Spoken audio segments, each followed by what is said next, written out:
இப்போ அந்த கரூர் மக்கள் வந்து தேர்ந்தெடுத்தது AIADMK MLA. S.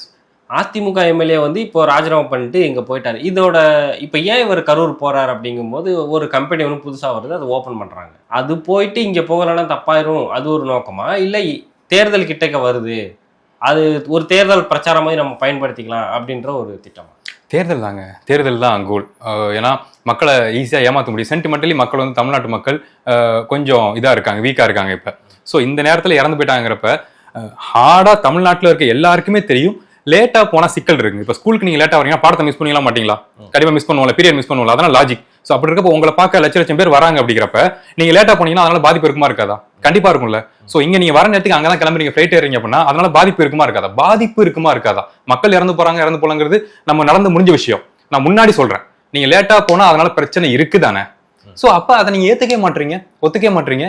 So still அதை மக்கள் சப்போர்ட் பண்றாங்கிற டிவிகே ஃபேன் சப்போர்ட் பண்றாங்க. சோ அப்படி இருக்கப்ப அந்த அளவுக்கு சென்டிமெண்டல், அந்த வார்த்தை ஹார்டா தான் இருக்கும். ஸ்டில் அதான் உண்மை, சென்டிமெண்டல் இடியேட்டா இருக்காங்க. அதை பயன்படுத்தி தான் பார்ப்பாங்க. எலெக்ஷன் டைம்ல பாருங்க, தூக்கி பழைய ஏமல போட்டாங்கன்னு சொன்னாரா இல்லையா அவரு? இந்த எலெக்ஷன்ல யார் மேல யார் பழிய போட்டா? லேட்டா வந்தது தப்பா இல்லையா? இப்போ ஒத்துக்க மாட்டீங்க, பழைய தூக்கி போடுறீங்கிறீங்க.